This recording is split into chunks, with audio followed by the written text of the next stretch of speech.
Yes, people, what's happening? And welcome back to the GavGoesIn podcast. Guys, I've got a new guest. I've got man like Flawless from Sarcasm City TV. Guys, give him some love, man. Big up, Flawless. How you been, bro? I'm blessed, man. First and foremost, Gav, big up for having me on your channel. Much appreciated. And yeah, man, all blessed. No complaints, man. All good, all good. Cool. Guys, as I was saying, man, Flawless and obviously does a stream of rants as well.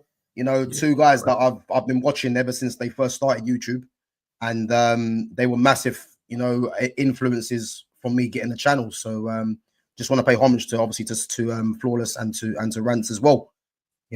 But big guys, listen, I have to say, guys, this is gonna be a good one because some of the news I've seen coming out today, most importantly, Man United.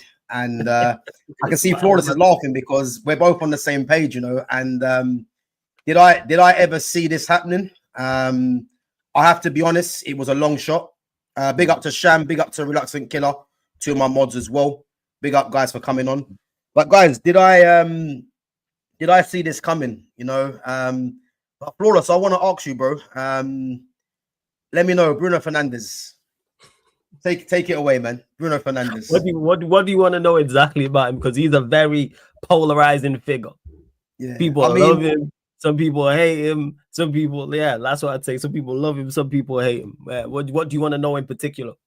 Well, the thing is, first and foremost, what I want to know, because obviously I have my opinions. What do you think about this? Wait. We're just gonna stop right there. Look at the sheer joy on your face just from the mere thought of him potentially leaving. There's nothing concrete. There's nothing confirmed. I look at just the sheer glee on your face at the thought. And big up to everyone in the chat as well. Shout out all the mods, all the regulars. Run up the likes, man. Run up the likes on the video. Hit the subscribe button as well. But sorry, go on, guys. Yeah, big up, man. But yeah, listen. Listen, as I said, man, I never thought this day would come because this is a player, as you just said, does polarize opinion. For me, I don't see what the big conversation is about. If Al Hilal put in an 80 mil bid, you just take that immediately and run, And yeah, obviously today it's looking like this deal might get over the line. But what do you think? I mean, are you happy with 80 million, or do you think that United should be holding out for more? Happy with 80 million. Absolutely ecstatic if we get 80 million for Bruno Fernandes. I'd give him away for free. That's where I'm at with it. I would not just him, the lot of them. Take out the new signings, take out Ahmad, Maino, and the youngsters. I'm so tired of this group of players that I would literally give them away for free. And I think that's a bonus. So to get 80 million for Bruno Fernandes would be absolute phenomenal business. Why this deal's taking so long, I have no idea, because it makes sense for all parties involved. Bruno goes there and gets massive generational money. They're talking 600, 700K a week. Secondly, Al Hilal get a high-profile player. And then thirdly, Manchester United get 80 million and we can go and reinvest that, or 90 million or 100 million. It works. The Bruno thing is over. It's done with. People talking about, where would you be without him? Where are we with him? Someone remind me, how did this season go? Did we not have our worst ever Premier League season?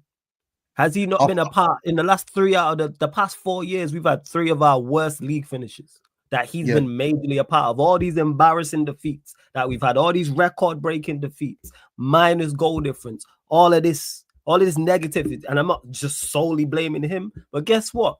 You, the captain, you one of the main players. You're one of the highest paid players. So therefore, you get criticized more than most. Because on the flip side, if we had won Premier Leagues and won a Champions League, FA Cups and League Cups, even though we did win the last 2 I just mentioned, he would be getting the vast majority of the praise, and rightfully so. So on the flip side, you have to take the criticism that comes with it. I say, get rid like 80 million. What are we talking about? And he spoke after the Europa League final and said, if the club want to sell me for money, then it is what it is. He's done. So I don't know what the holdup is here, but I don't see him leaving. I'll believe it when I see it.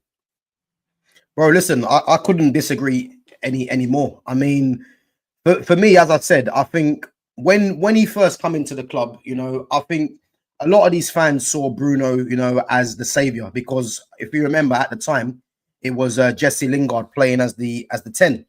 And I wasn't Jesse Lingard's biggest fan, but I thought Bruno coming in, you're going to see someone that might do a similar job, but probably get more numbers, And for me, I look at things very closely in terms of, Man United were playing, a 2 in midfield, and he was playing as a number 10.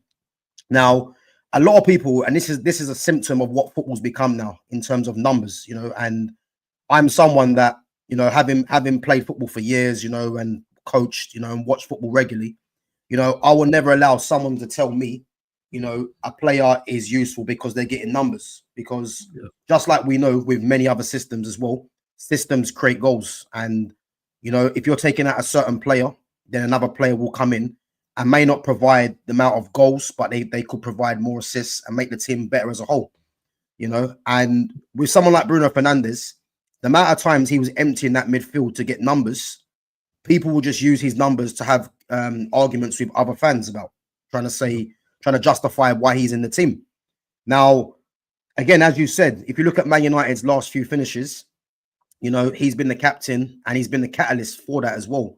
So I think a lot of people are too busy, hailing up his stats, but don't actually look at the bigger picture as to what a detriment he is to this team as a whole. And he's going to be turning 31 next season. Yes. 80 million. Like, what's the conversation? And I'm just glad to see it looks like it's getting over the line, because I think the fact that Bruno hasn't flat out rejected it, I think again he's looking at this as life-changing money. Yes. And he'll be a fool to turn it down if I'm honest, because I think this offer won't come again. And but I'm seeing too many fans saying, he's the captain, he's our best player, and he's our most creative. And we've lost our best players. Gav, I'm not we ain't gonna put age, but I know you're probably around a similar age to I am. We've lost our better players before. You're a 90s baby like myself, and I'm guessing you are too. We've lost our best players. 80s, bro. 80s. Hey, man, black don't crack for real. You feel me? And trust me. People out here who look terrible, man, for real. So you will know better than me then, since you're older than me. We've lost our better. Yes, the club and the team was in a much better way, but we've lost quality. We've lost players when I've been younger. Like, how do we start? Like, you mentioned the numbers argument. That's how I felt when we lost Van Nistelrooy. I keep utilizing this. Van Nistelrooy, bad boy striker. In regards to the Fergie era, probably the best finisher I've ever seen at the football club. But guess what? He was a part of one of our most unsuccessful periods, because even though he was a 30 goal a season man, for those that don't know, Van Nistelrooy was the guy, bagsman, 30 goals a season without doubt, 30 goals plus. But we sold him and got better because the other players we had in the team, it's about the team. As great as Van Nistelrooy was, we don't get Ronaldo, Rooney, Tevez without Van Nistelrooy leaving, which at the time was crazy to me. The time it was mad, like, how are we doing this? And it's a team thing. Same way you can get 2 goals in a game as an attacker and play poorly. You can get 0 GNA as an attacker and be man of the match. People fail to realize that. His performance in the Europa League, that is a typical Bruno Fernandes performance. Yes, I think he's been better this calendar year. I think the turn of the year, 2025, he's actually performed better. However, on the flip side, that Europa League final not only sums up his game, it sums him up in big games as well. But if he would have got an assist and played like that, everyone would have said, what a performance. Like, no, look past stats. Stats should be in addition. Watch the game. Watch attackers in particular. Then you look at numbers. Because if you've got attackers who are getting no numbers, guess what? Something's gone wrong. I think as an attacker, you should get a certain amount of numbers, whether you're 9, 10, winger, etc. So that's how I look at it with Bruno. Let him go. It's a no-brainer. Or where would we be without him? Where are we with him? We are 15th. We are 15th. Game winner. We won 6 matches in the Premier League. So how many games did he win? Don't tell me about him or he carried us. People act like he did a Mo Salah job with Liverpool winning the league. As much as I dislike them, he carried that attack. Because we don't rate none of their attackers. We don't rate Nunes. We don't rate Jota. We don't rate Gakpo. We don't rate Diaz. And we don't rate Szoboszlai. He carried their attack. He had to literally have a record-breaking season for them to win the league. That is carrying your team. Cole Palmer last year for Chelsea, as bad as they was, put up all them goals, all them assists, and got them to, I think they ended up finishing 5th. or 6th, wherever they finished last And season. then fifth, yeah. Yeah, 5th. That is carrying your team. No, sorry, tell a lie. They finished 4th. They finished 4th in the end. Was it 4th last season? Yeah, because Newcastle were 5th. They got beaten the last day, didn't they? Oh, I mean, yeah. So wherever, because Yeah, I know it was super close. And the chat will let us know the facts. But the overall point I'm making is about that is carrying your team. Cut it out. You know what I'm saying? Because of the age, you don't know, Brian Robson. He's someone who carried Manchester United when the team was proper captain, yeah. Proper captain. None of this getting booked to miss games, but that's a whole different conversation people don't want to get onto. It's a whole different, you know what I'm saying? Whole different conversation. But yeah, no, listen, as I said, man, it's a no-brainer accepting this bid. And what annoys me as well with this player is that, you know, people really don't really look at, you know, the finer details with Bruno Fernandes, because when people say he's carried United, you know, that he's the most creative and the stats, but what people don't ever talk about is the fact that, are we actually surprised that he's getting numbers? Because the guy takes every free kick, every corner, every penalty. You know, he's been made the go-to guy for Man United. And again, as I think, as you'll know as well, when he takes a corner or a free kick, if a Man United player gets their head to the ball, that counts as a chance created, regardless of how bad the ball is. You know, so a lot of people don't want to talk about this, but they're too busy trying to tell you that this guy is the most creative. You know, he's this, is that, and the facts are there. How can a Man United striker as bad as Højlund is, you know, the worst striker in the league, has 3 to 4 league goals, but yet you've got the most creative player in, you know, in Europe, they might say. And that's what they see. We've heard the same thing. World class attacking midfielder, best chance creator in Europe. So who's missing all these chances? As bad as Højlund is, because he's dreadful. As bad as Garnacho is, because he's dreadful. As bad as other attackers we've had in the past are as well. We don't miss chances like that. We are bottom half for chances, big chances chances created and also chances missed. So who's missing them all? As bad as Garnacho is, my criticism of him isn't you miss too many chances. Do we create enough? No. Again, and it's not all solely Bruno's fault. But if you're the best chance creator in Europe, surely we're missing chances consistently. That's not happening at Manchester United. Exactly. And yeah, as I said, man, like, I mean, there's something majorly gone wrong with this team, you know. And for me, if we put the numbers to the side, he's the catalyst for it, you know, because as I said, everything goes through him, you know, and I've never seen a player that is allowed to just literally do what they want in a team. You know, he's the captain. You say he's on the free kicks, penalties, corners. You know, he's obviously one of the highest earners as well, and he has the free reins of the park, man. And I've never seen a player that average, you know, being given everything at a club to succeed. And you're getting 80 million from Saudi. Yeah, and people wonder why we are. See everything you just said, and people wonder why we are where we are. Oh, Bruno's one of your better players. Yes, he is. That's the freaking problem. That's the problem everything. Right there. That explains everything. And I agree. He is one of our better players. Hence why we're 15th. If he's your bar, guess where the bar is? In hell. That's what it is. There's no way a player of that, forget him, a player of that caliber should be your best player if you are a serious club. That does not happen anywhere else. Someone tell me, because I know the people who will be in the chat who disagree, or someone who comments after. Name a top club who are competing for major honors, their domestic titles, Champions League, who their best player is Bruno Standard.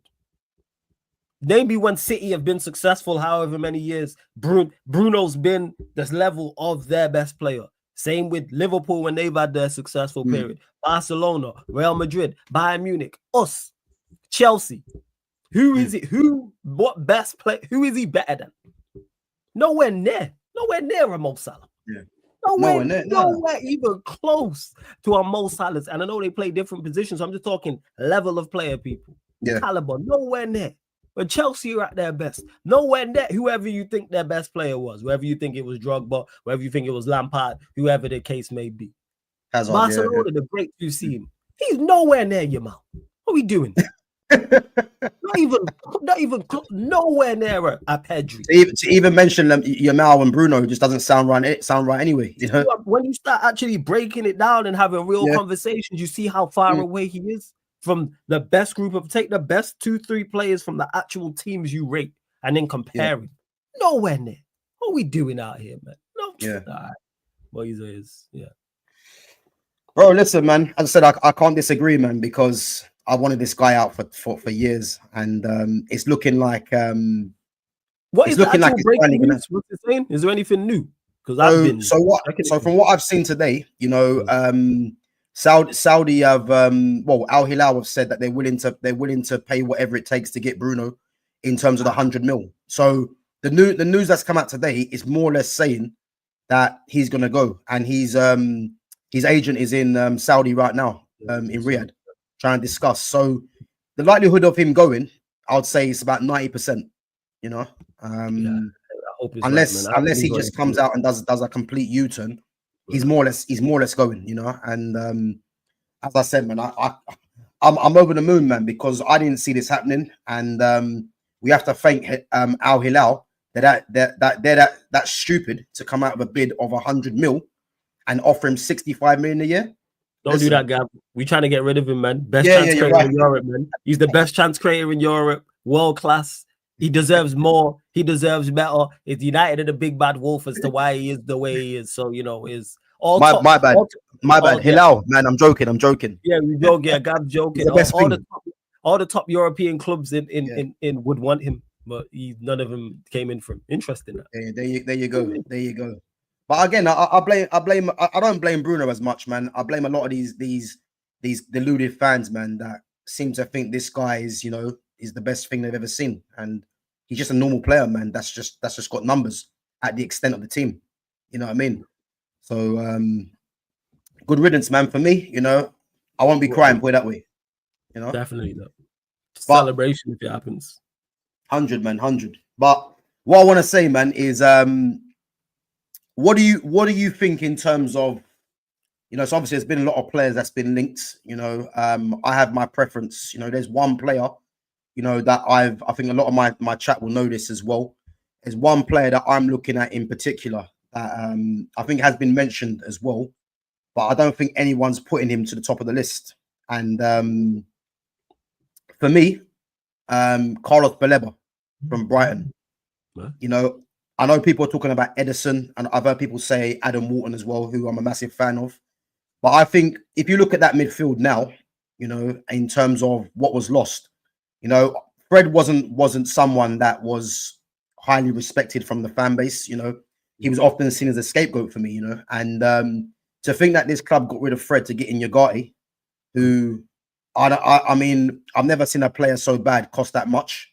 That's one thing, you know. And to think that, you know, he's not better than Fred for me, you know, and he offers the same kind of things that Fred does in terms of, you know, hunting the ball down, tenacity, etc. But Fred's more of a goal threat. Fred's better in possession. And I'm looking at Carlos Baleba, you know, someone that's 21 years of age, Premier League proven now as well.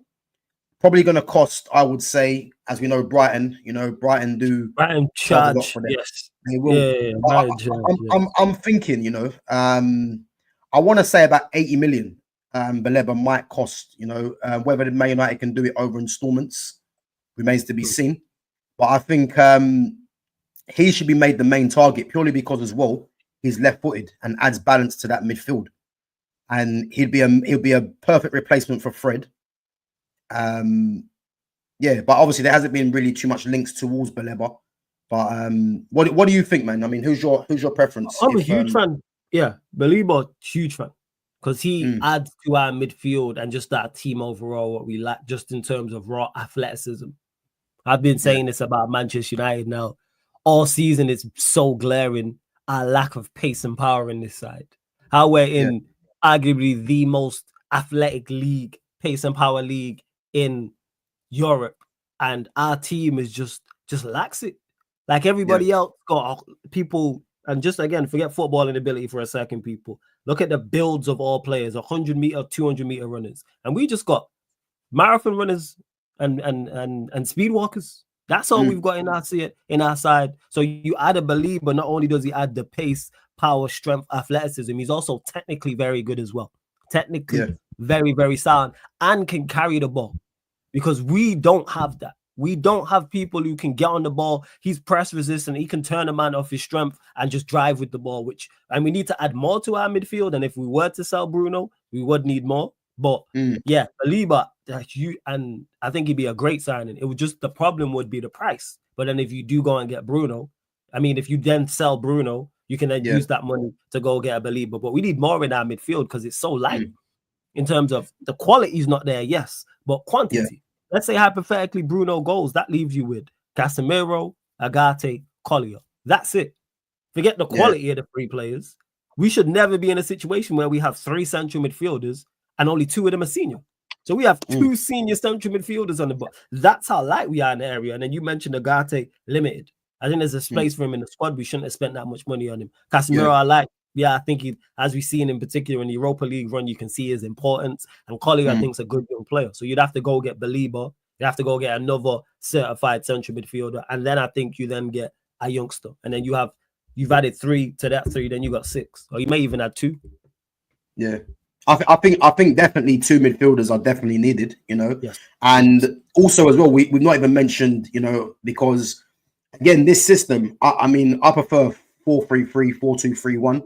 You know, but obviously we've got Kobbie Mainoo who can't play as a two in that midfield because he's not mobile and he's not. I think in that position there, I say you need legs, you need to have mobility, and most importantly, leadership in that area as well. So Kobbie's better further forward, but this system just means that, you know, we're not looking at Kobbie as a central midfield player, whereas in a four he would be one. You know, and where his future is. Like, it's going to be hard to see, man, because, I mean, there's been links to, I'll say, Mbeumo. You know, I mean, I love Ryan Cherky personally, you know, or a Kudus. But where Kobbie figures, I don't know. And you would think that if Bruno does get moved on, Kobbie would feature more. But where? Because Cunha's obviously coming in. And there's no space for Kobbie, really. Like I don't want to see Kobbie playing in the 6 or the 8 because he's not mobile enough for that position, you know, and which is why I think the likes of a Baleba, you know, saying Adam Wharton, Casemiro's experience, as you said, Ugarte as a squad player, I think that would be good, but it just means getting in two midfielders and then seeing what you do with Kobbie. Yeah, and I fully hear that. We're definitely with Mainoo. He's a 10 in this system. He's a 10, 110% in the system. Yeah. Where does he fit in? Under this manager, he don't, because the manager's not a fan.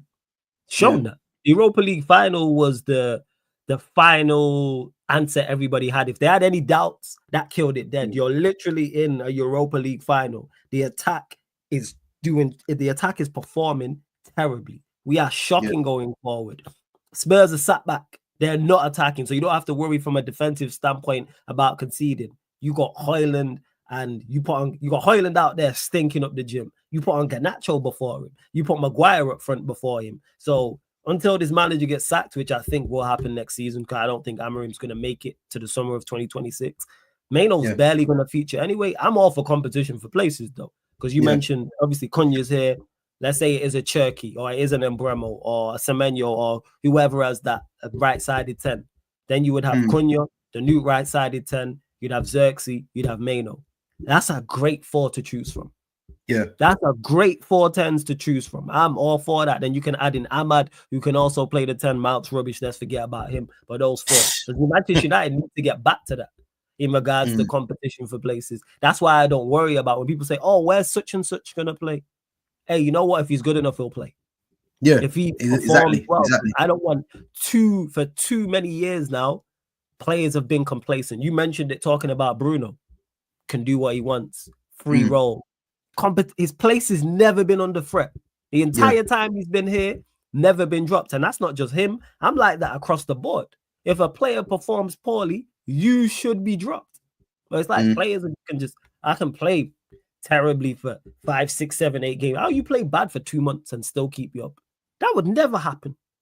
For people in the chat, anyone watching the standards, your day job. Go perform for 2 months poorly at your day job and see if you still got a day job. I've had many. were many jobs, more jobs than Uncle Ruckus. For those that know Boondocks reference, you know what I'm saying? Yeah, you know, because you watch the Boondock, like, so you get that reference type of thing. I've done all sorts. When I'm on nonsense and I'm on bullshit, I know why I'm getting called into the office. How me at them times on minimum wage held to a higher standard than someone who's on 300K a week. You know what I'm saying? Someone who's on 200K a week, 250K a week at the highest level of your sport or your profession, I should say. And you can perform poorly. How you go 20 games without a goal and still get the 21st game?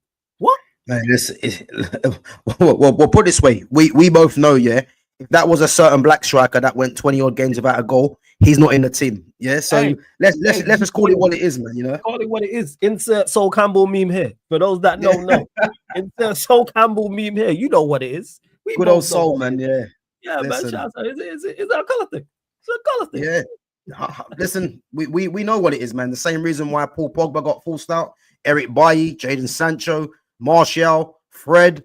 The list goes on, man. We know what's really going on, and you know one thing that makes me kind of excited about the future is that I'm gonna see an attack, which looks like us. Yeah. To be honest, I'm all for just add quality. I'm tired of this lot. Yeah, forget color, creed, race. Forget. I do quality. The reason why I'm a fan of Cunha because I think Cunha is a quality player. If we were to get Cherky, cool. If we were look to get Embremo, cool. Semenyo, cool. All of the right 10 striker. Okay, we missed out on the lap, but whether it's Mateta, whether it's a Gyökeres, whether it's we linked to an Oshiman, I'm just happy that we are looking to improve heavily in that area. That we're gonna get 3 new players for this system, which can only help. And Cunha is a great start, but go get Embremo. Go get the striker, and then, like you mentioned, if Bruno goes, you got a Belieber and somebody. If you go get a Belieber, and people keep mentioning this player from Stuttgart called Stiller, I keep every time Angelo Stiller. Every time I've mentioned his name, or I hear people mention his name because people on my channel like that. Yeah, one of my mods keeps one of my guys in my chat keeps bringing his name up. I haven't seen him too much, to be fair. Yeah. Neither have I, but this is what it's like. So you're saying that your mods, if one of your mods is bringing, anytime his name gets mentioned, people are like, Stiller's the guy. I know Real Madrid are reported to be interested, a couple others as well, and people are saying, yo, he's it. So it's like, all right, there's other options out there, and then you go get a goalkeeper, and then we go from there. Yeah. It wouldn't be a bad start, man. Put it that way. It wouldn't be a bad start. But just on obviously Sham said Man United's attack is dead. The performance in the final was the last nail in the coffin. Do you know what? What do you think about? Because I've got my own reservations for that final because how we survived in the first place. I think it's a failure on Ineos. But what did you think of the performance? I mean, obviously it was a poor performance, but what do you think the manager went wrong? Typical Manchester United lineups. His lineups have been horrific for the longest now. One thing I liked about Amorim at the very beginning, like the Manchester derby, I'll always revert back to it. No Garnacho in the squad and no Rashford in the squad. Yeah. That's a big statement, and it's a big statement in a big game. He didn't wait till we were playing Brentford at home on a 3 p.m. or it's Palace away on a 12:30. No, he's done it in the Manchester derby, and I went to that game. I was at the Etihad, so I went to that. And literally before I've left my house, I've seen the news come out. No Rashford, no Garnacho in the squad. Statements of intent. Dropping players for performing poorly. And I said, 1, we win this game. I was like, we definitely going to win this game. And 2, I thought he was going to continue in that way. But he chose not to. And his lineup's been horrific, persistent with Højlund. As much as I think Højlund and Garnacho are terrible, who's putting them out there on a weekly basis? He's having them match day by match day by match day. And watch him not perform. He'll put on a Xerxes, he'll put on a Maino, and then it gets better. And then he'll go to the next game and then revert back to type. It's like experiment. I understand the players are not the best. I fully hear that. Like, I can't stand this lot. I literally said I will give them all away for free. That's how much I just don't rate them and can't stand these lot from a footballing standpoint and their mentality as well. However, experiment. Try different things. We got 0 experiment with it. We didn't see any different combinations. How 2 players can go 20 plus games without a goal, I have no idea. And that's an indictment. So where did we lose it? 1, on his lineups, and then 2, him not being proactive. From when we went 1-0 down and the second half kicked off, You knew what Spurs were. They were going to defend. I seen Solanke in the 55th minute clearing the ball in his own half to no one back. Yeah. Be I see that. proactive. Make changes. Even if it's like for like, make changes. It clearly wasn't working. We were clearly not creating. We just watched Chelsea in the Conference League final have a terrible first half. You know what Maresca did? Rang changes. Brought on Reece James. Brought on Sancho. You see the difference these players make. Try it. Bring Mano on earlier. We seen what he did in the Lyon game. Why not? Why are we waiting to the 70th minute? Xerxes, bring him on earlier. Ring changes, man. Proactive. Don't be reactive. Notice what's going on. We're having all the football and creating nothing, and you do nothing, next to nothing. Shocking performance. So that's where we went wrong. And the players are not good enough to bail you out, the players out there. Yeah, Because literally. our attacking players are outside of Ahmad. Obviously, we got better when Xerxes got on. Mount, cardio runner. Runs up and down. Don't give you nothing. No goals, no assists. Garnacho, goals, no assists. Hoyland, to think he cost 65 million as well. 60 was it 60 mil or 65 mil? Number 7 on his back, 250. Whoever sanctioned that should just get sacked on the spot. I mean, I still can't believe that's even happened. Yeah, I think it was Woodward. I think it was Woodward who did that. I think. And obviously, because that was literally before. Crazy. It was horrible deal. Horrible deal. Dreadful. Yeah. The thing is though, that final for me was frustrating because I actually done a live watching on for that as well. And for me, when again, because I thought Garnacho would start the game, and again, I'm not a fan of Garnacho, but I thought he would start the game. But the fact that he brought Mount in, you can kind of see why Garnacho's aggrieved. He's been there the whole season. Mount's just come back, and hasn't been great, really. Let's be honest. But 2 goals he scored against a flight at Bilbao probably got him that start in the end. Yeah, they did. Two great goals, to be fair. But what I would say, what done it for me with this manager, and I think Rance mentioned this as well in terms of the wing backs. So for me, when I see Kevin Danso coming on, because I thought what they was gonna do was put Danso on for Brennan Johnson, and then put Pedro Porro as a right midfielder rather than a winger, and then put Danso at right back to deal with Garnacho's energy. But then when I see them go 3 at the back, and then they went 2 wing backs, as poor as Hoyland is, just go 2 up top, put him and Xerxes up there. But I think Xerxes come on to replace him, and then he doesn't even think to put on another attacker, to have Luke Shaw and Dallo as the 2 wing backs, 1 striker, and you're chasing the game. And I thought, well, wait a minute, you're 1-0 down, and you're still going with one up top. You got to try and win the game. And that's when I thought to myself, what this manager's doing is just winging it, really, relying on the players to bail him out as they have been doing. And again, this was just one step too far, man. And how they let Tottenham beat them, a team that don't even win, really. Let's be honest. Again, how he's still here, I can't believe it, man. Because it's unacceptable. Yeah, it was unacceptable. But the reason why he's still here mainly is because if they sack him, everyone starts looking at them. I can't stand any of us. I didn't want them in the first place. Didn't like them when the deal first got done. Don't like them now. And all they've been doing is covering for their mistakes. The reason why it's been a domino effect, the reason why we're in such a bad state and a bad situation with Amorim is because they were not decisive enough with the Ten Hag situation. If they was decisive enough with the Ten Hag situation, then even if Amorim turns out to be bad, you can make a decision quicker. They would have sacked Ten Hag when he should have been sacked. Then brought in Amorim at the start of the season. 1, maybe he does better because he's got a preseason. You can bring in some of his players. And then 2, even if you do give him a preseason and he brings in his players and it goes bad, you can then sack him and then give the next manager a better chance. Because it's literally a mirror of what happened last season. We are in the same scenario in the summer 2025. We are the summer 2024. How you inherit a problem? You're here to solve the problem. And 12 months later, we're in the exact situation, but worse. How? Please explain. You know what I'm saying? I told you to come fix my house because I had no electricity. You came to fix it and I have no water. That's what's happened. Yeah. How you miss a free? It was a free hit for Ineos to come and fix this. All they had to do was be better than the Glazers. Same with Amarim. All he had to do was steady the ship, and they've both took us from awful to diabolical. Make that make sense. So that's why they won't sack him, because then we'll start looking at you because we go, wait, you kept Ten Hag and it went terribly wrong. You then brought in the next guy to fix it, and we didn't think it could get worse than it does. Your managerial appointments have been absolutely shocking, and it's panic. Yeah, but the thing is though, yeah, I would have respected them more if they did sack him, because at least it would have shown that they've learned from their mistake. But they're just doing the same thing, because Ruben Amorim, for me, isn't going to survive the long term. But that's the problem, Gavin. They don't think it's a mistake. They don't think it's a mistake. They think he can turn it. Me and you both know this manager's not good enough and not going to make it to 2026, the summer. Yeah. So why not sack him now rather than wait and get it over with? But they did the same thing with Ten Hag.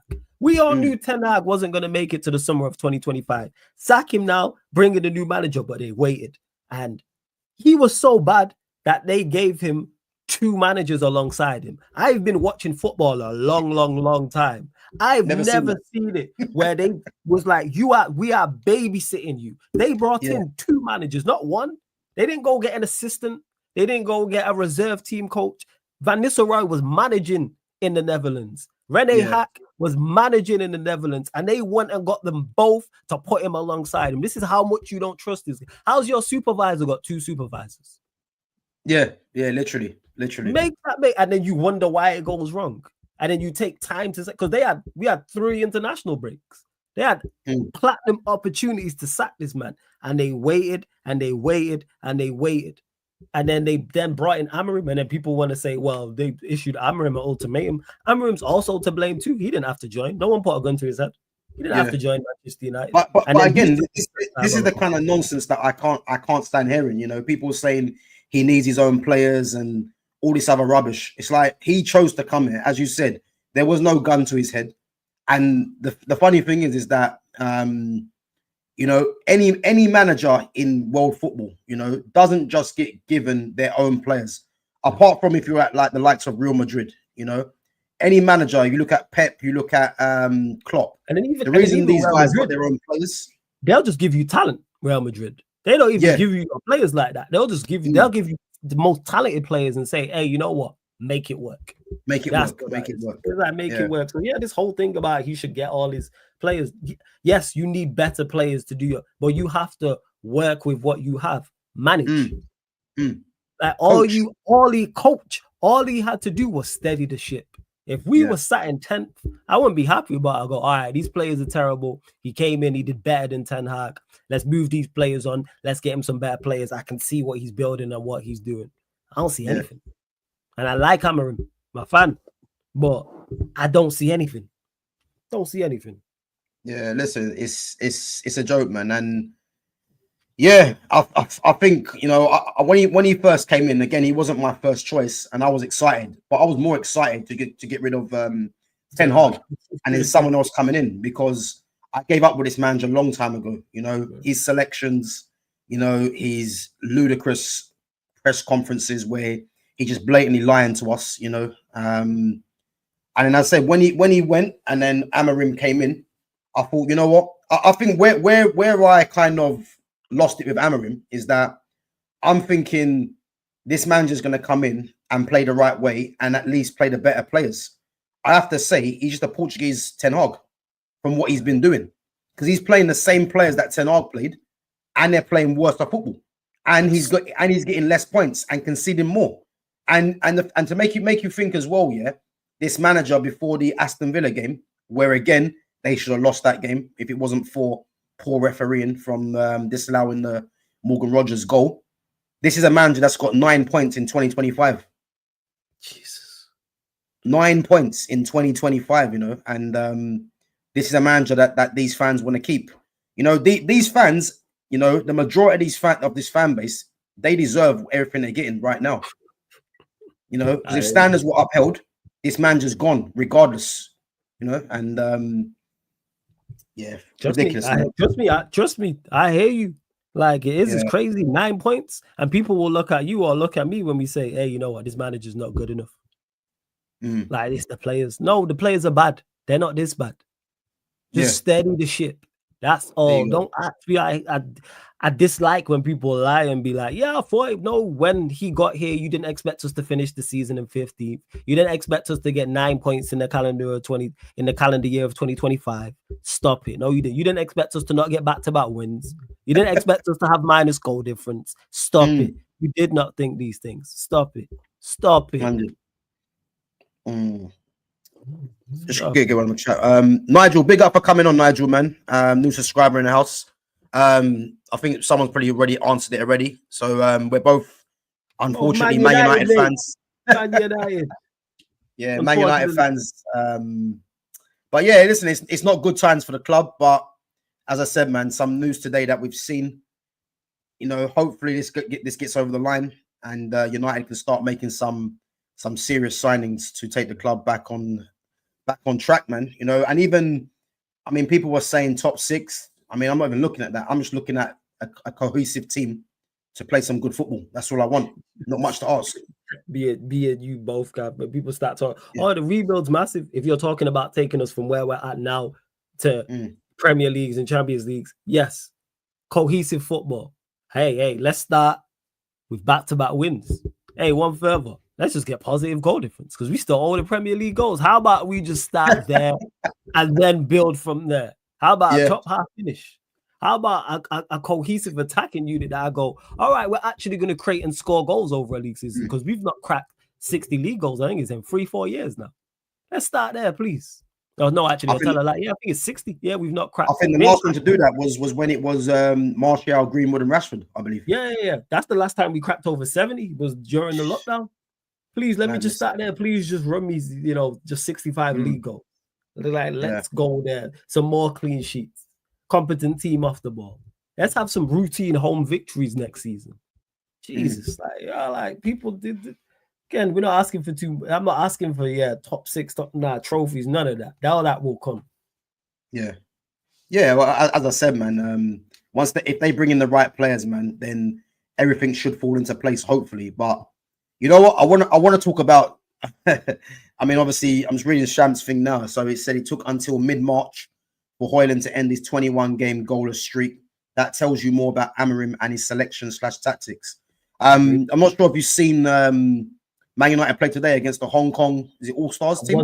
Yeah, they did play. I think we end up winning 3-1. I was talking 3-1. Yeah, so I believe, obviously, first half, they were 1-0 down. And then second half, I think it was changed. I think Chido come on. I know it was Chido, Kobe, and Sekou Kone, I think, was in the 10. Ahmad at right wing back. But I think the likes of Bruno, Højlund, on all them started.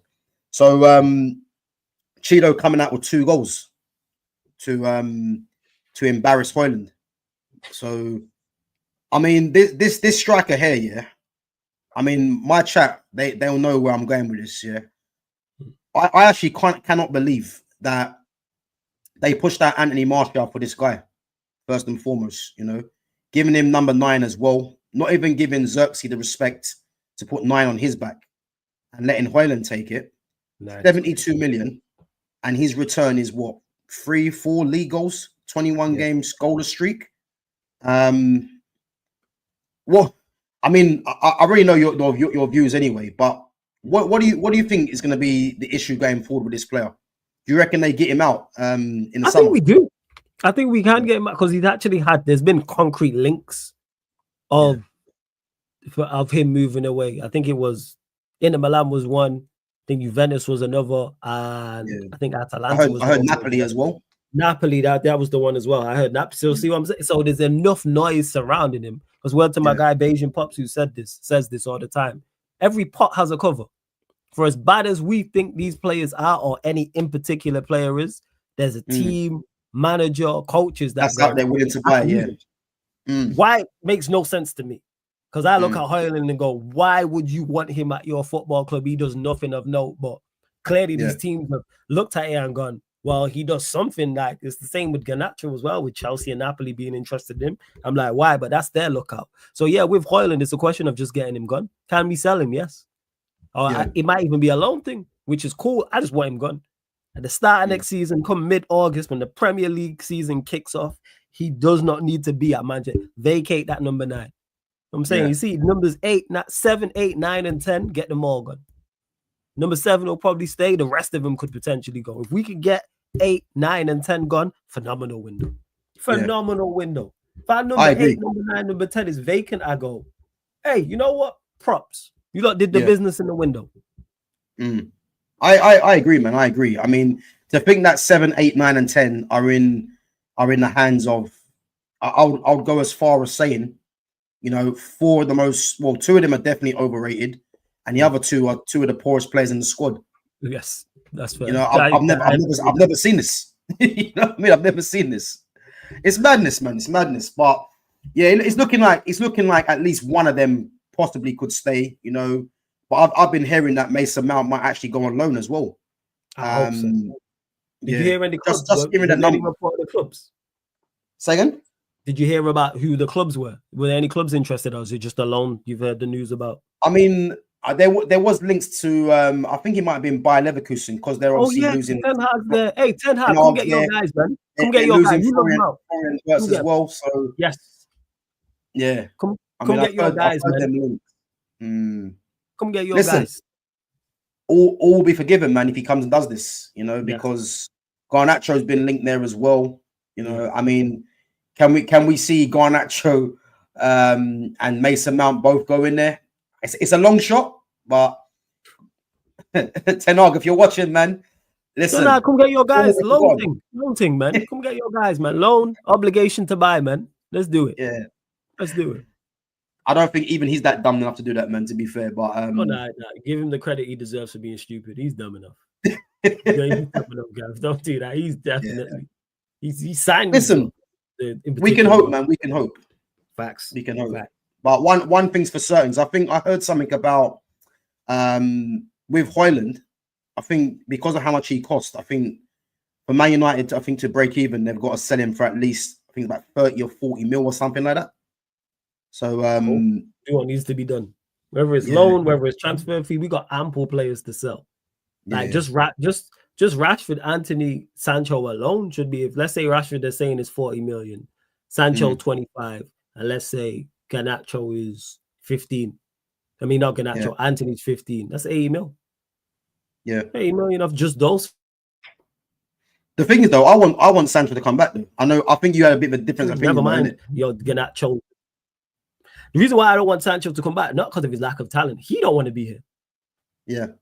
I don't think he wants to be here. When a man says freedom, that tells you all you need to know, man. He despises us as an institution. Yeah. It's not, even though he had the issue with Ten Hag, he looks at the club as the problem. I just think it's problematic, and it's time for him. Super talented. Do not get that misunderstood. Super talented player. But sell him for the 25, man. I don't think he works here either. It's like, yo, don't even bring him back. Man. I don't think that profile of player. Problem is with Sancho, that profile of player don't work in the Premier League. I mean, yeah, what the thing is, I mean, what I would say though, I think in terms of this system, because with Sancho, as we know, he's someone that likes to get in the half spaces and create, and he relies on linking with a striker as well. So I think with this system, because you're going to have bombing on wing backs, it will allow him to just come in field and create, and I think that's why he could thrive in this system. But I think the stumbling block, as you said, might be the fact where does he even want to come back? And man said freedom. Yeah, Rashford post on the gram. Also, as well, I think he's one of those players I mentioned the profile. He has to be playing consistently. I think he needs to be starting. See the best of Sancho, you got to be starting week in, week out. With the 10s we have, so you have Cunha, potentially unless another 10. You have Maino, you have Xerxes, you have Mount, who this manager decides who loves as well. He needs week in, week out. And you either, like you mentioned, talented players around him, or you have to build the system around him, which ain't gonna happen. It's the same reason I think Grealish struggles at City. Grealish is another one I think technically very, very good. Yeah. But when you are that type of player who's not really director in your link up, man, we're in a pace and power league. That's why Sancho struggles, why Grealish struggles, why Foden struggles. All super talented. No one's ever going to say, hey, they're bad footballers. João Felix came here and did the same. I just don't think this league's here for for Sancho, but I think if he for goes, technicians. Yeah, we're not. You have to have some form of acceleration, mad agility type of thing, because people might go, "Oh, Palmer's got that." Palmer has that, and that people don't associate that with a physical attribute, but it is. You have to have that acceleration and that lovely balance and agility that those players I mentioned don't have. Palmer has it. Yeah. Even though he's not the strongest, he has that little bit of acceleration and on the turn and can go. Change of pace, he has. Yeah, he has change of pace. Pace. Them man are not really change of pace players. That's why, if you're not changing, especially hella athletes, man, especially at fullback. If you're playing out wide, nothing, and in midfield, apart from Manchester United, because we just stupid. Everyone got athletes and hard workers and energy players, and that's where it is. All right, Sancho, but look at Liverpool. Liverpool just signed one in Frimpong. Exactly. That. You know what I mean? Frimpong. Exactly. Vert has that little turn of pace. That he has it with the agility and the turn around the corner. Bro, I was hoping you didn't mention him, man, to be fair, because we don't have to talk about it. It's United show. Fuck Liverpool. Don't worry about it.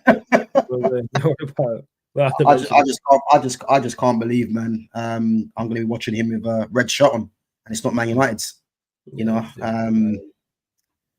It is what it is, man. But so Said says, is Sesko going to Arsenal? You know what? If he goes to Arsenal, I think Arsenal are in a top four. Well, there wasn't a top four race last season anyway. Season just gone anyway. You know, and what makes me laugh about Arsenal is that if they get this Sesko over the line, it's showing me that they're not really learning, to be honest with you, because as we all know, you know, they're missing a striker, they're missing a left winger, two players that will, you know, you'd think try and get them over the line, and they're going for Sesko. Like, this club ain't serious. But I think the fact that he's got Kai Havertz there, you know, Havertz is one of their top earners as well. That's the problem. And the thing as well, Kai Havertz really, obviously, is a number 10, but he's not going to play 10 because obviously the captain Odegaard's there, so he's got to justify getting Havertz in the team. So if he goes and buys a striker, where's Havertz going to play? Because you can't play him in midfield next to Declan Rice or Partey. So this is why they're probably having to go for Sesko, someone that is going to look at Arsenal as an opportunity, or he might be a bit fortunate to be there. Because if they go and get a striker like an Osimhen or, you know, Gyökeres been rumoured, or someone else, they're going to demand they play, which means that the only place that he can play is where Havertz is playing. So, you know, and this is why I think Arsenal, man, you know, their fans, obviously Lee Gunner, you know, he's someone that gets a lot of heat. Yeah, he gets a lot of heat, man, and but he's always spot on because this club just don't do what's required. They ain't serious, man. They ain't trying to win like that. Top four in Champions League is their aim. They ain't not trying. Everyone can see it's clear as day what Arsenal need to try and get over the top and actually win the Premier League or win the Champions League, and they're not willing to do it. Yeah, that's why they're looking at Sesko and not a Gyökeres. We all can see, hey, they need a striker. They need a left winger. Arteta shouldn't be in the job. Man spent 700+ million and no trophy to show for it. All right, and still kept his job. All right. Okay. Yeah, I think Arteta's got the Ruben Amorim about him. These guys speaking away in the press conferences, and then people just get mesmerized. It bamboozles people. It bamboozles people. Yeah, I'm telling you, because how he's still on the job is laughable, really. You know, I've never seen a man just spend that amount of money, you know, and get given so much excuses. That's hella excuses. Hella excuses. You know, and all you hear is people say, "But look where he's taken us from." Yeah, no trophies though. Tottenham won before, one before you. So no trophy. Everyone else, Palace, West Ham. Yeah, United, as bad as we've been, have won 2 in the last 3 years. What is going on? Yeah. Arsenal, keep him, man. Like, if you want to keep him and win nothing, then by all means. But as I said, man, I think their fans must just be the ones that really know, they must be looking at this club as a shambles, really. You know, facts. Yeah, it is what it is. He's been spot on. You know what I'm saying? Like Gunnar, when it comes to talking about Arsenal. People just don't like him because what's it called? Because of the way that he says it. But he's right. He's smart. Yeah. How he delivers it. Yeah. Forget how he's delivering the message. What's the message? Yeah. But again, no one can tell him he's wrong because the club ain't win nothing. So, you know, he's doing something right, man. That's what I will say. You know, Sham says, I've read that Chelsea are looking to trigger the 25 mil for Sancho, but it depends on wages as they don't want to pay him what he's on with United. Yeah, I've seen it today, Sham. As I said, man, when Sancho scored that goal against Real Betis, you know, I was kind of conflicted because I was hoping Chelsea, you know, triggered the 5 million to send him back. But then when he scored, I thought, you know, maybe that just seals the deal for them to sign him because I want Sancho back. You know, I'm not going to hide it. But what's he on at Man United? Is he on what? Is it 250? He's on? Yeah, 2 something reported. It's like 250 or something like that. Yeah. So I'm probably thinking Chelsea might be looking at what? 125, probably 150. So, yeah, maybe 150, maybe more incentive because I know they do the incentivized deals over there, so maybe it's that. Yeah, I think if they can get him to 150, I think he'd probably accept that, you know, because they need to pattern that. He probably wants to be somewhere settled where in London, close to, you know what I mean, obviously enjoying his football. But yeah, as I said, man, I want him back at United because I think he has a role in this team, in this system. But I think if United don't get him, I think United still need to go and get another attacker if they're serious. I know obviously Cunha's rumored to coming in because Eze was my first choice. I wanted Eze more than Cunha. So I think Eze is primed to go to the next level, you know, and I can see. I think there's been links to Bayern Munich, Tottenham for Eze. But whether United go in for him if they get rid of Bruno, I'm not too sure. But more likely to go get another central midfielder with the Bruno money. Yeah, I agree. But yeah, no, I think I think Sancho is looking like he might stay at Chelsea, man, and that'd be a good move for him. Obviously, Champions League. And like I said, I think it's just best for all parties. Like I've spoke about the Bruno deal being best for all parties. The Sancho deal, you already know what's gonna come with it, and fans being on his case, and he don't want to be here, man. Like I said, I can't look past that freedom comment. Not that he's wrong for it. I would, if what happened to me with him with the whole Ten Hag situation, I would despise the club at that too, and the way the fans reacted. Because I had fans telling me point blank he's a bad trainer. There's 0 point of training. So how are we saying he's a bad trainer because one man said like that's how I'm looking? I'd be like F everybody over there too. So get the 25 M's and you keep it stepping. I think the thing is as well with Sancho is that what many people probably don't actually take into account is that when United signed him, this was a guy that was, you know, arguably the best youngster in Europe, you would say. Yeah, he was sought after. He was highly touted, yes. Absolutely. Highly touted, yeah. And you think of it like this, he's coming to a club, and the first thing that they could have done to show Sancho that he's highly thought of is give him the number 7 shirt. But they gave it to Mount and gave him 25.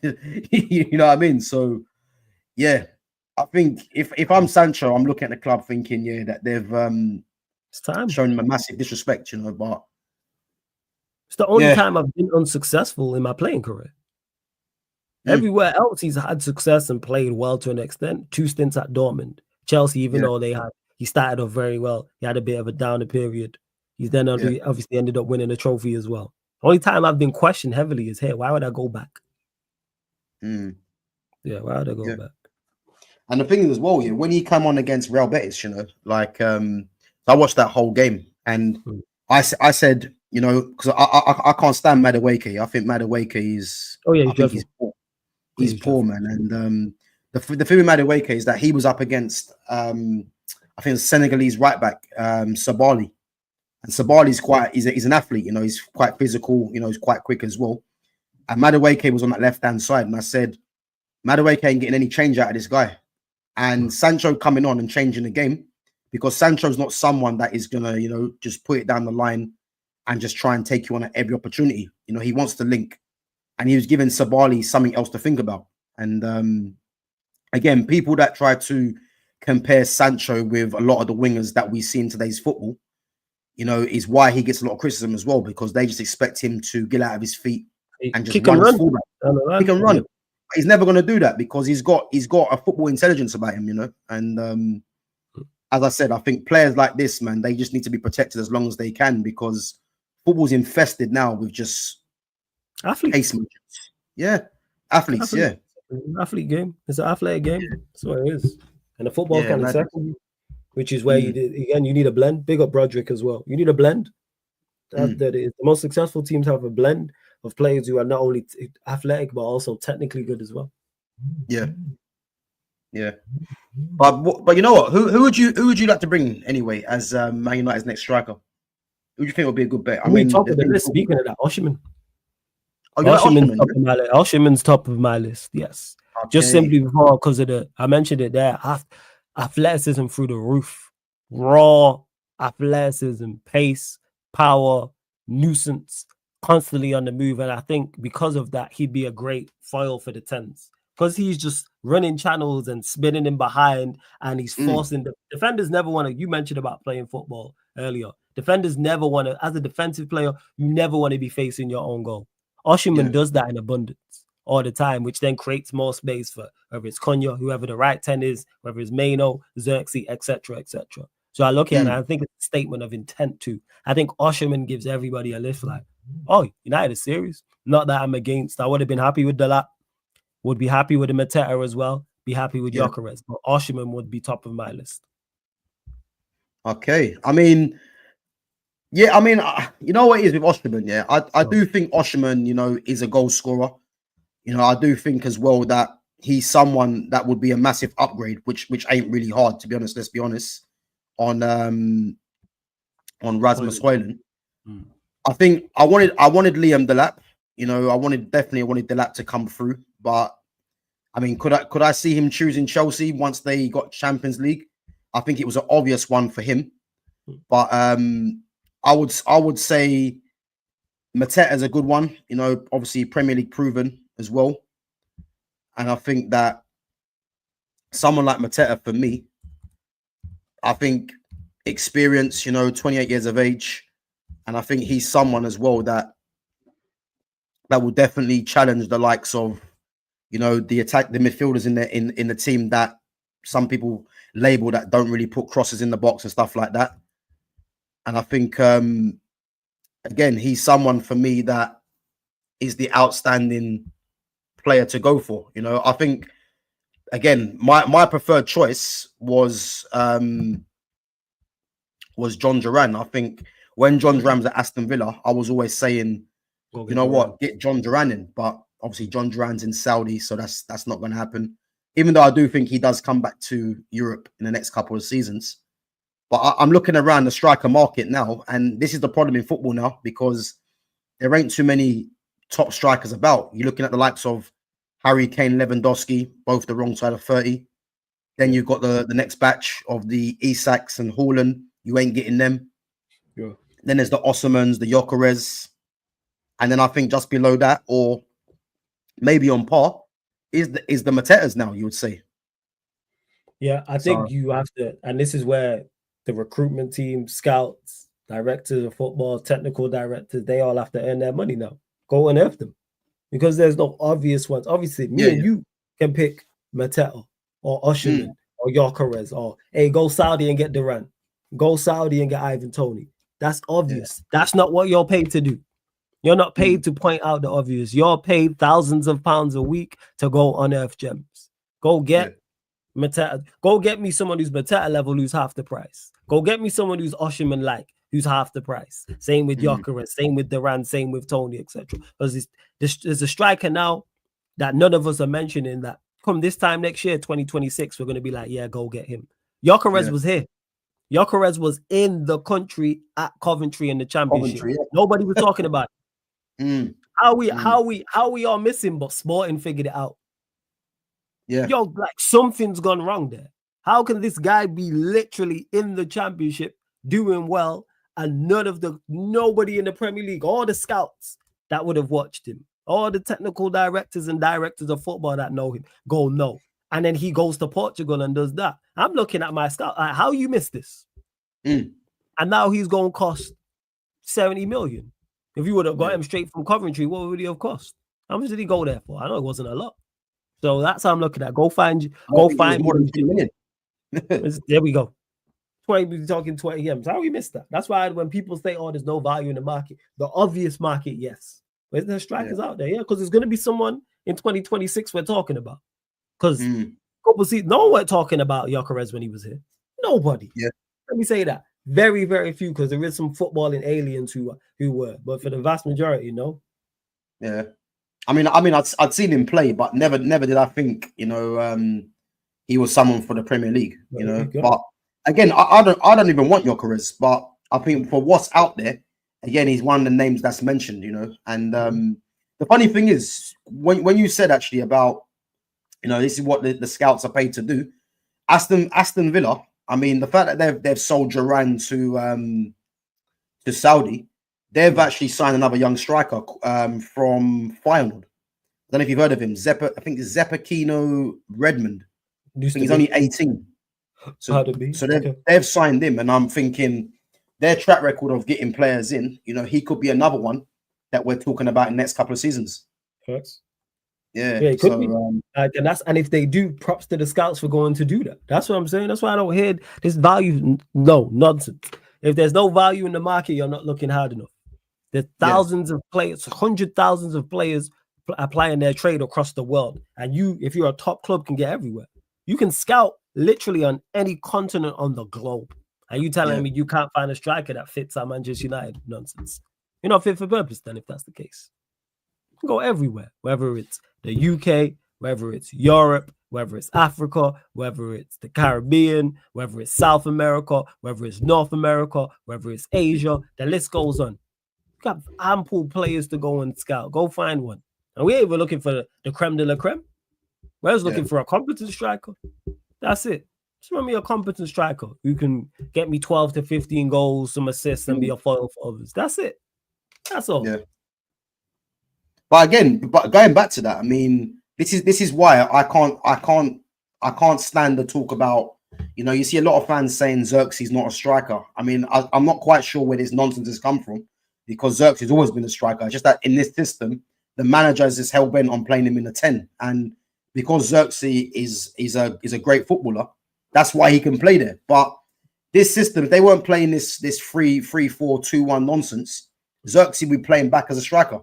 And then if you're getting wide players around Xerxes, like an Mbeumo, for instance, who's a goal-scoring wide man, you know, I think if you look at Mbeumo, the only goal-scoring forward that's probably better than him is Mo Salah in terms of numbers, you know. Yeah. So if you got him, you got Acuna, who both players are goal-scoring wide men, you would say. Having a Xerxes as the facilitator, as the false nine, that will get his assists, that will link the play, make the team play better. That's where your goals come from. Facts. You know. And this is why I didn't mind Liam Delap, because Liam Delap for me offers those kind of qualities. And I think the next best thing really is, again, it's probably, as I said, it's probably a Mateta. I think Ottoman Woods is more of a, you know, get him the ball, he'll score the goals, which means that you would need creators around him.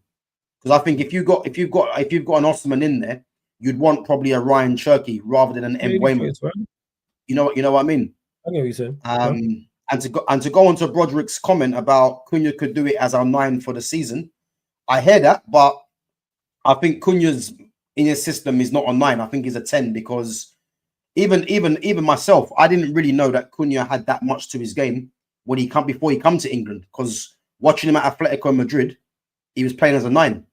And obviously him coming to the Premier League, you actually get to see his qualities. And he's a pure number 10, you know, someone that just wants to make things happen. So I think if you play him as the 9, it's probably kind of taken away from his game.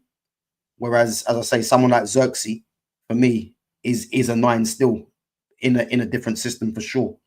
But yeah, I mean, the striker market ain't great, man. Let's be honest. And I think if I look at Man United now, we're probably looking at, unless they go out and shock us with a signing, I think the names that are being mentioned, I think you're looking at between Mateta, Osimhen, and Gyökeres. Yeah. Even though any of them three, I'm cool with. Any of them three, I'm cool with. But I think Gyökeres goes Champions League, if I'm honest. I'm not sure who it's going to be, but I think he goes Champions League football. Whereas Mateta and Osimhen, I think they're more likely, but obviously Osimhen's wages are just ridiculous, you know. So right. yeah. But you know what I was gonna say as well, man. Man City. What do you think of what Man City are doing? Because I've got a feeling. No surprise. They weren't gonna let this season lie. You know what I'm saying that's someone who are very proactive. Like they've been dominant for a reason. So the fact that they had this terrible season, they was always going to go out and spend big money. They spent 200 million just in January alone trying to salvage their season. So in the summer, we knew that he was going to bring in players with the amount of players they had leaving as well. So the fact that they're linked to Rangers, they're linked to Turkey as well, no surprise whatsoever. Zero. Gibbs White's another one as well. Makes no sense. Yeah, listen, man. I think they're primed to do something big, man, because I think is it Khaldoon Amabarak, the owner. I think he come out. With that. Yeah, he come out the other day, innit? He come out. Go on, what did he say?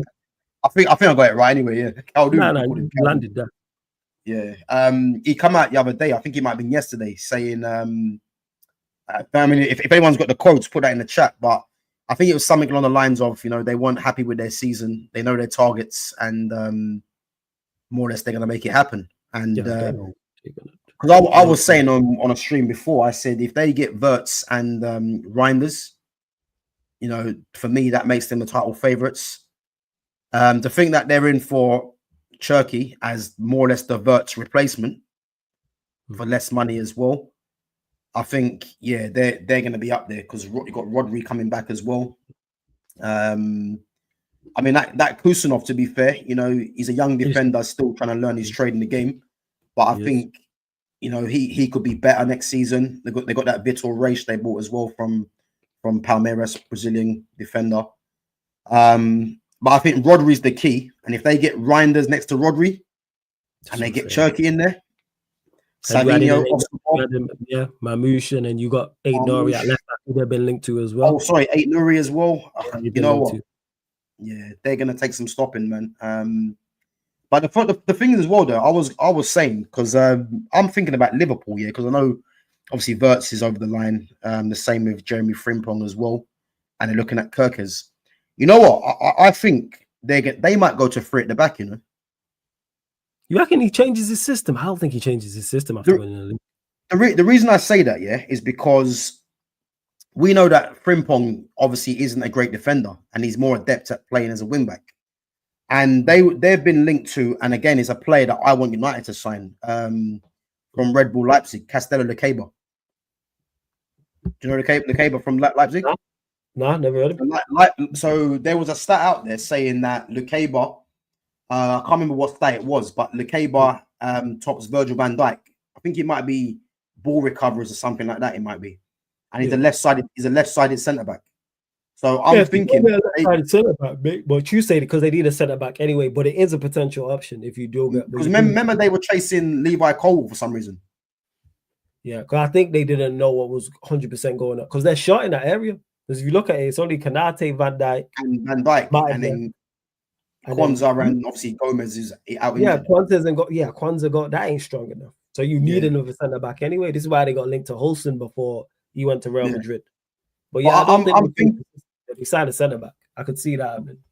Because the thing is, I think Lukeba's going to cost probably about 70 to 80 million, I think, as well. And they're going to sell Darwin Núñez as well. You know, they're looking for a striker, but they got money to spend. But I'm thinking they could go with Lukeba as a left side centre back, Van Dijk in the middle of the three, and then Kanate as a right wing back. As a right side centre back, and then have Frimpong right wing back, Kirkes left wing back, Gravenberch and McAllister, and then Florian Wirtz obviously has been playing for Leverkusen as a free role. Obviously, he does play as a 10, but he can play from the left, you know, as an inside forward, but just drift around. Mo Salah from the right, and they might get a striker in. It could work like that. I don't see him changing it, but that actually works on paper. Yes. Yeah. It's just because they've just won it. I don't think Slot has ever played a three at the back in his career, to my knowledge. I could be wrong. but I don't think he ever has. So to change it now would seem strange. Yeah, no, I agree. I'm just thinking of because I'm more or less looking at the Frimpong because even though I do think Frimpong as a right back might be all right because you've got the physicality and the pace of Konate on that side to cover the gaps. But I'm thinking they could change it to that because I say someone like Florian Wirtz we would expect him to play in the 10, but can play again from the left as an inside forward. Inside 10, if you are playing a back three, you can do that. Yeah. Yeah. So I think that could be something to watch. I don't rate Szoboszlai, if I'm honest. Yeah, I don't rate him at all. So I think we're thinking Wirtz will come in there and play as that 10. But that's something to watch, man, because that would add another string to their bow, really, going three at the back. And I think that would be formidable with that three at the back with Lekeba, Van Dijk, and Konate. All good on the ball. All physicality as well, pace. And then you got them two flying wing backs and Alisson in goal. You're right. It could. It works. It definitely works. Don't even dispute that. As much as it despises Liverpool, it definitely works. Yeah. Yeah. No, 100, man. I agree. And even Sham's saying as well, both Frimpong and Kirkes love to attack. So having three at the back with those two as wing backs is a shout. Yeah, listen, man. I think that will be a great team for me, and that'll be a hard team to break down for sure, man. But yeah, as you said, Slot hasn't done that in the past. Yeah,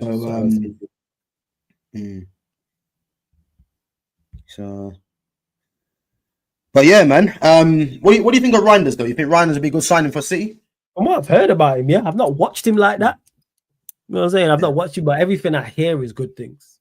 And people who, like I said, I know who watch Serie A, people who have my channel who are around in my chat, they're normally good judges of players' ability, and everyone says Reinders, he's the guy.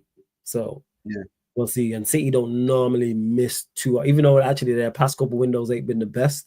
This is their guy to go in there alongside Rodri in that midfield and shore it up. So I'm hearing nothing but good things about Reinders, but I ain't watched him like that. Yeah, no, he's a very good player, man. I think he's a bit of everything. He's box to box. He can play deep line as well. He can create. He can score. Like he's like an all-round modern day midfielder. But in terms of his press resistance as well, like he'd fit into City's team like a glove. You know what I mean? So that'll be a great signing for them. And I think there's reports today that City have put a bid in for him. But I think they're saying it's the bid's not enough. I think it's something like and he asked you for like 60 million. I think it's 60 M's or something like that. Yeah, I think obviously euros that'd be about 50 something million or something like that. But the thing is they'll definitely get it over the line. You know what I mean? But yeah, I just think him coming in there. There've been links to obviously Rodrigo. I mean, if they get Rodrigo, man. Yeah, hopefully there's not. The reports are saying that Leverkusen, that Alonso wants to keep him and he wants to stay, which makes sense. Getting rid of a player of Rodrigo's ability is nonsense. Yeah, but the funny thing is though with Real Madrid is I want to see what they do with their team because Alonso played three at the back, and if he does that, and that's another thing I've never seen at Real Madrid them play three at the back, so I'm unsure. I don't know. I mean, I can't see it, but if that's his system, because obviously the three at the back means that again. I can't stand Jude Bellingham, but where would he play? Somebody misses out because is Alonso's three at the back. So is it two central midfielders, 2 10s and a striker, or is it a 10 and 2 strikers, or is it 3 midfielders? So from what I can remember is Frimpong and Grimaldo offered the width, which meant it was Florian Wirtz played from the left. And then on the right was, I think it was Adley, and Adley's left-footed. Okay, so it was 2 10s and a striker. So probably playing one of the Bellingham would play as more like a winger come 10. Yeah. And then Patrick Schick or Boniface is a striker. Yeah, Bellingham will probably play as he'll play in that front three then, probably as one of the 10s. That's what you reckon. Yeah. So what you think? I think he switches it up anyway. I think he plays a back four there. I don't think he goes there and plays a back three. I don't. I think it's a 4. To my knowledge, I never remember Real Madrid ever played a back three ever. No, I've never seen it. It's a back 4. He go in there playing a back 4. But Bellingham, if it is a back 3, Bellingham plays as one of the 3s. Maybe he tries him as a 9. Maybe if he tries him as a 10. Because then does he play Mbappe and Vini off of him? But then you got Rodrigo as well. Hey, it's great. It's great problems to have. It's great attackers to have. Do you think though Bellingham deserves to start in their best team? No. Bellingham shouldn't be starting. No. Yeah. We seen what it was like. Not this season, gone the season before. Him at his very best. He's an athlete, pace and power, can run, knows where the goal is. When he's box crashing, that's when he's at his best. He's not even though he plays as a quote unquote 10, he's not a traditional 10. He's not receiving the ball behind the opposition's midfield and in front of their defense, receiver on the half turn and then play a through ball. It's not Bellingham's game. He don't create for others. He needs others to create for him. Fantastic box crasher. So that's what you need. So if you're playing him as a 9, you know what you're getting. It's not a link-up play. He's not going to hold the ball up. If the ball's in and around the box, he'll score. So that's Alonso's. No, but it's a good problem to have. How he gets him into the side, who knows? But I start Bellingham now. Am I like Gula there and stuff like that? I wouldn't. You know what I can see him doing, yeah. And again, this might be a bit of a surprise to people.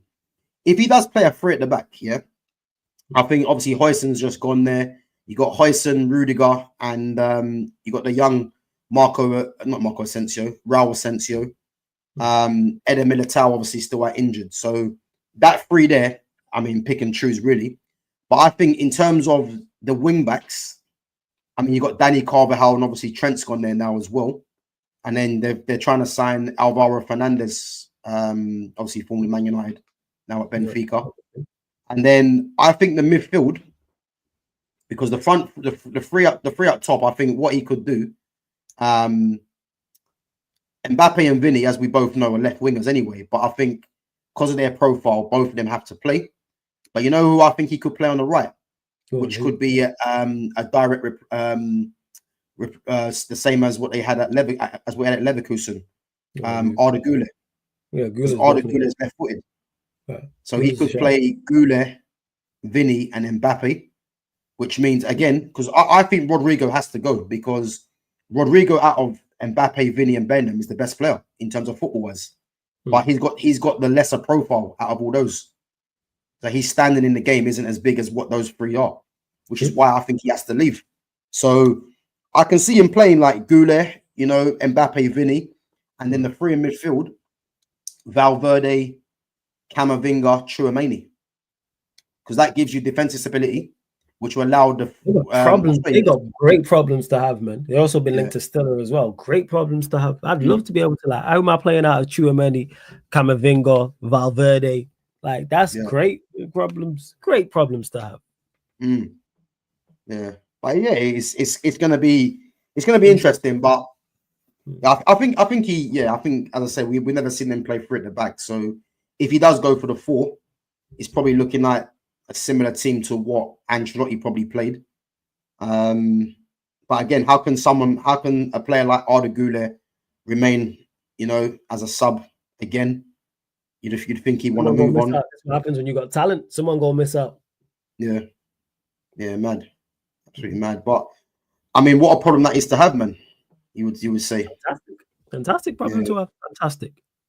Yeah, but before we wrap, bro, I want to ask you on this Champions League final coming up, PSG versus Inter.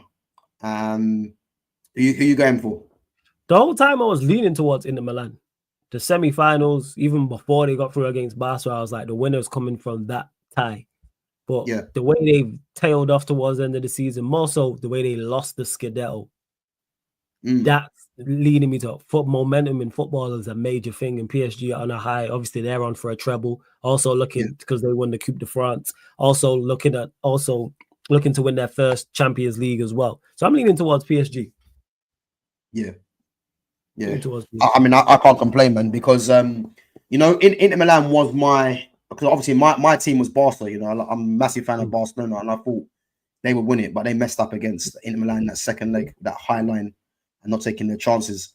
But I said Inter Milan will be, my dark horses to win it.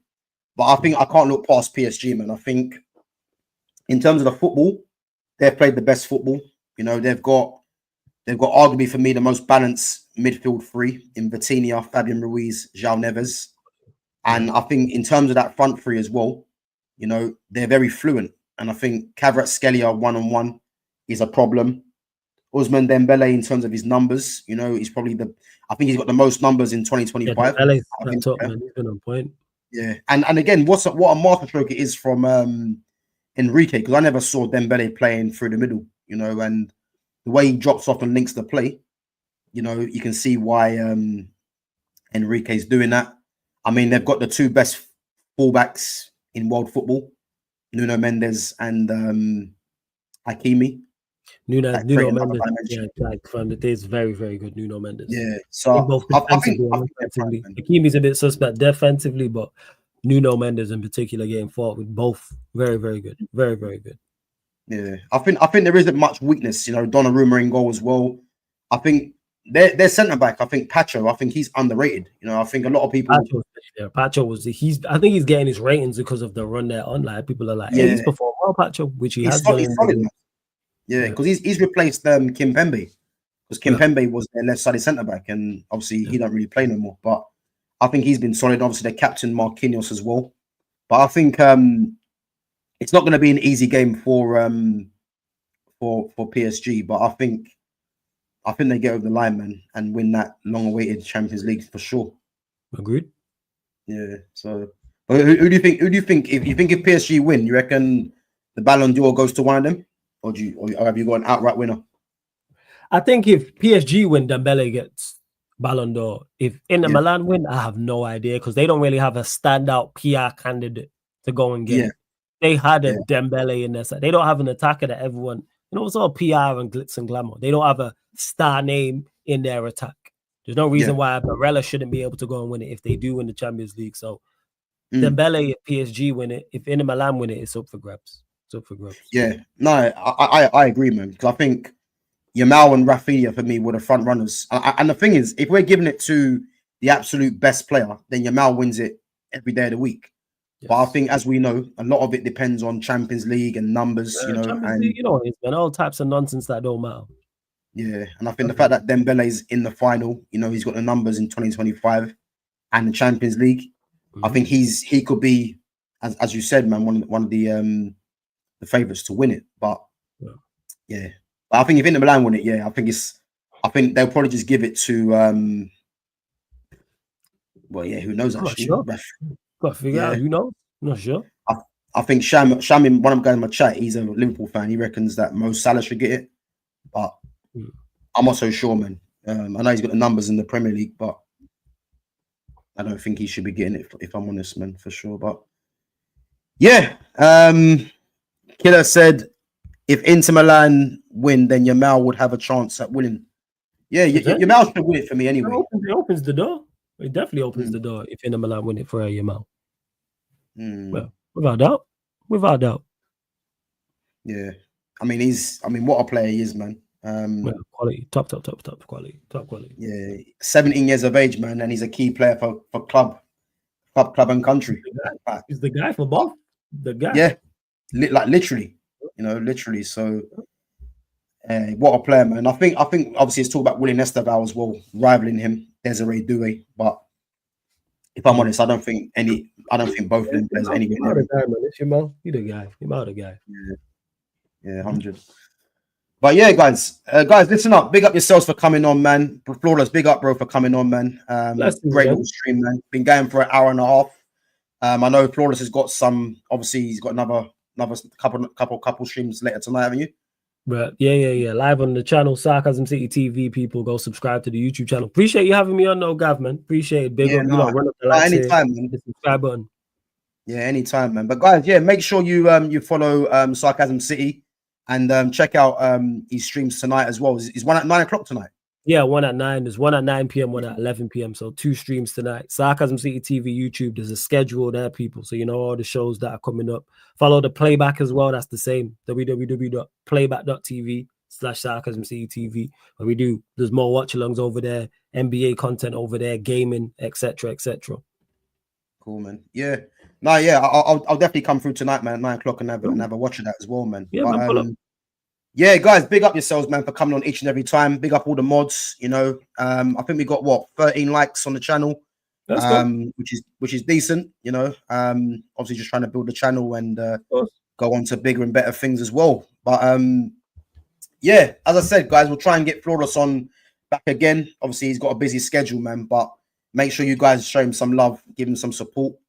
And as I said, man, we'll definitely try and hook up something again, man. But of course. We're definitely pattern setting in the future, 100%. Big up for having me. Appreciate it, for real.